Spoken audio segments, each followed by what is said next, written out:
예수님이 하신 일을 그대로 하는 사람들이야. 비록 신부는 왕이나, 그렇죠, 우리가 왕 같은 제사장이죠. 왕이지만 뭘로 사는 거예요? 종으로 살아야 돼. 신부는 왕이에요. 하지만 종으로 살아야 돼. 신부는 제사장이에요. 제사장이란 말이 뭐예요? 제사장은 어떤 사람이에요? 죄인과 하나님 사이의 중보 역할을 하는 사람이에요.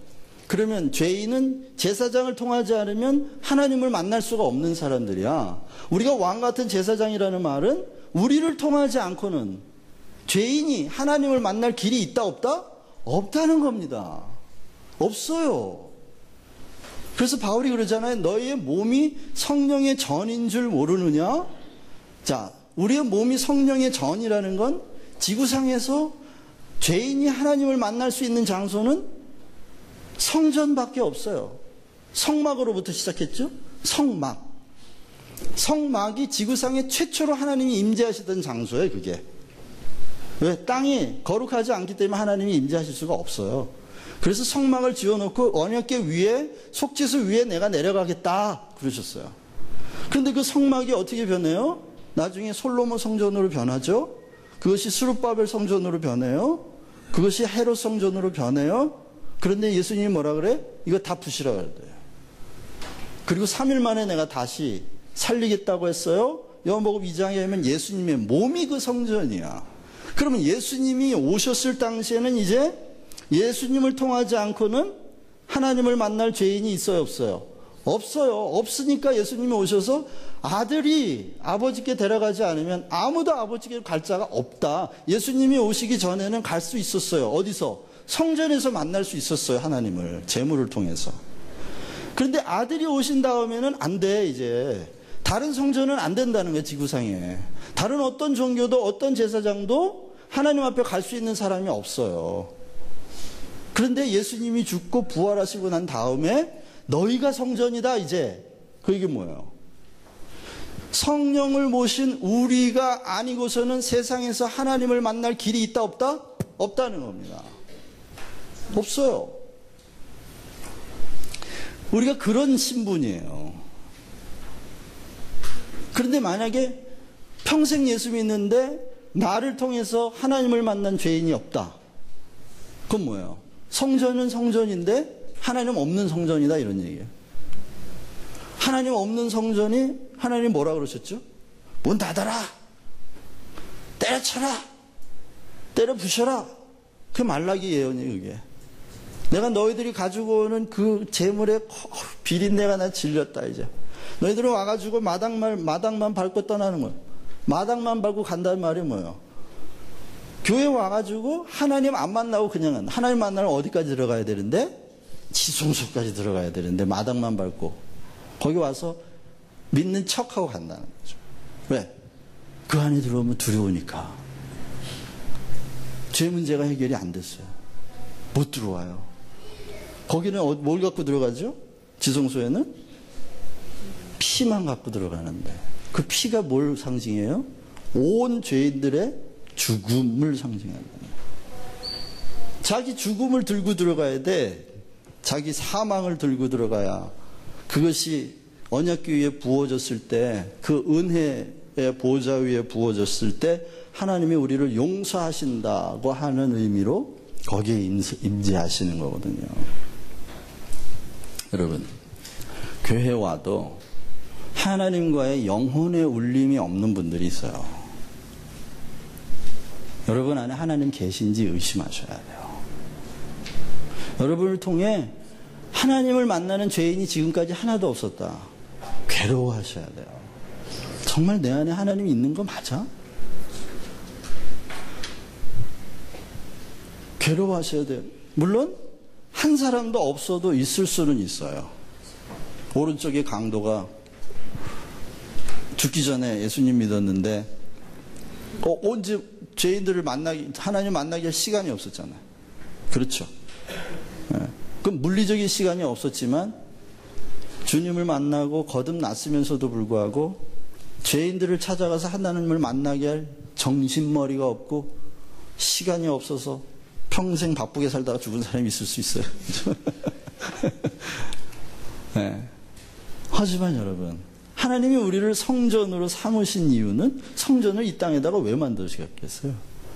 그 죄인들이 와서 하나님을 만나고 구원받으라는 뜻 아니에요. 그래서 하나님의 나라를 크게 이루어 하나님의 형상이 한 개체로서가 아니라 전체로서 완성되는 하나님의 그림이 완성되기를 바라셨다는 거죠. 그런데 그 일을 우리가 못한다면 우리가 이 땅에서 예수 믿는 자로서의 가장 중요한 존재의 의미를 다 잃어버리고 사는 거예요. 응? 여러분 성전 맞죠? 그 다음엔 알아서 생각하세요. 그래서 신약의 사도들 역시 오실 메시아 천국을 선포했는데 바로 선지자들이 약속했던 그 약속이 성취됐다 하는 것을 선포하는 사람들이 바로 사도들이에요. 그럼 지금의 제자들은 뭘 하느냐? 똑같아요. 지금도 생명의 말씀을 통해 예수 그리스도의 새 언약을 선포하는 사람들이죠. 새 언약, 다시 오신다. 피로 세우신 언약 십자가예요. 그리고 예수님 그분이 생명이다. 그가 생명이다. 그리고 천국이 온다. 부활, 생명이 반드시 온다. 그런데 그 천국은 생명의 나라다라는 겁니다. 자, 그러면 또 다른 의미에서 제자는 누구냐? 예수 따라가는 사람입니다. 예수 따라가는 사람. 예수 따라간다는 말이 무슨 말이냐면 예수님을 길이요 진리요 생명으로 알고 간다는 뜻이에요. 그러니까 제자는 길이 있는 사람이에요. 길을 찾은 사람이 쉽게 얘기하면 답이 아니에요. 답을 찾은 게 아니고 길을 찾은 거예요. 무슨 뜻인지 아시겠어요? 어떤 유명한 신학자가 24년 동안 부인이 정신병 환자였는데 24년 동안을 그 부인이 정신병자니 얼마나 집에 들어가기가 좋겠어요? 집에 들어가니 정신병원 들어가는 거야. 정신없는 아내하고 또 밤새도록 실갱이하면서 또 24년 동안 그렇게 아내를 돌보다가 아내가 너무 이혼하기를 원해가지고 할 수 없이 이혼을 해줬는데 아내가 이혼하고 나가서 얼마 안 있다가 교통사고인지 뭔지 하여튼 그 큰 도로 옆에 시체로 발견됐어요. 그 부인이 시체로 발견되고 나서 이 신학자가 아주 세계적인 석학인데 지금 이름을 무슨 스탠리였는데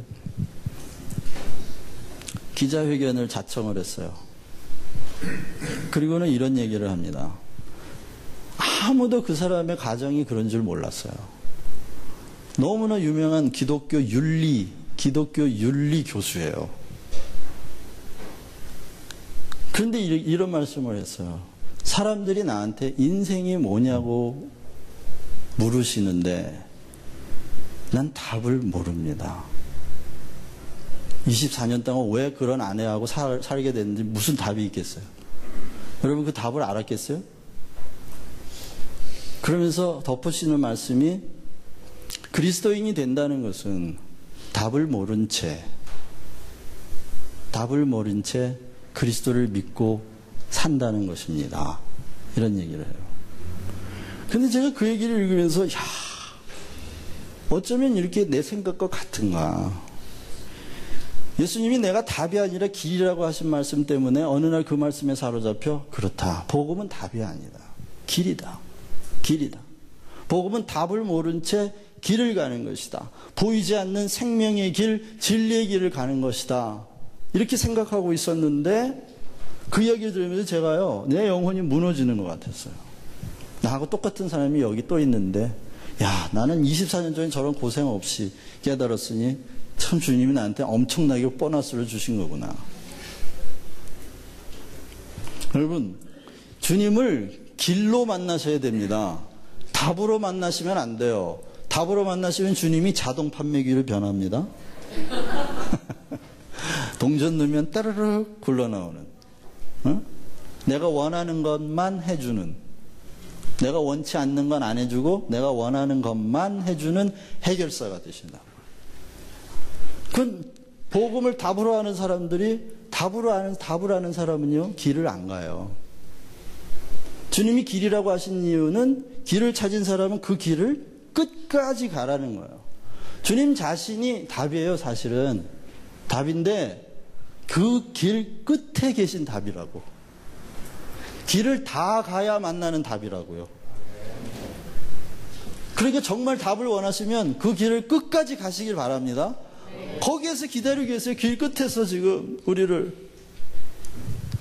그런데 그 길을 어떻게 알고 가느냐? 진리의 길로 알고 가라는 거예요. 진리의 길이라는 건 뭐냐면 말씀드린 대로 우리의 사상, 세계관, 가치관이 다 예수님의 사상, 세계관, 가치관으로 변해야 된다는 거야. 그래서 자유해야 된다는 거죠. 진리를 알지니 진리가 너희를 자유케 하리라. 자, 그렇게 우리의 사상, 세계관, 가치관이 다 변해야 되는데 그러기 위해서 첫째는 주와 복음을 위해 포기해야 될 게 있어. 마가복음 10장 29절에 보면 제자들이래요. 제자들에게 예수님이 이 땅에서 너희가 부모, 친척, 또 가족들 다 땅을 포기한 사람들은 다 100배나 받고 영생을 얻지 않을 자가 없다라고 말씀했어요. 우리가 이거 바뀌려면요. 고린도서 10장에도 그런 얘기를 해요. 우리의 사고 속에 하나님을 대적하여 높아진 사상들이 있다는 우리 안에. 견고한 진이 돼가지고 바뀌지 않는 것들이 있다는 거예요. 그런데 이게 바뀌기 전에는 그리스도에게 복종이 안 된다는 거예요. 복종이 안 된다는 거예요. 그런데 그 그리스도의 강력한 것이 있어서 우리 속에 하나님을 대적하여 높아진 사상들, 인본주의적인 사상들을 깨부시는 강력한 힘이 있다는 거예요. 그게 복음이에요. 그게 진리예요.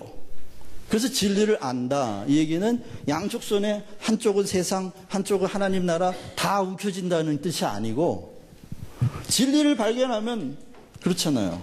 어린아이 같지 않으면 천국에 갈 수 없다 그랬는데 어린애가 사탕 물고 있다가 바나나 좀 이거 버리고 막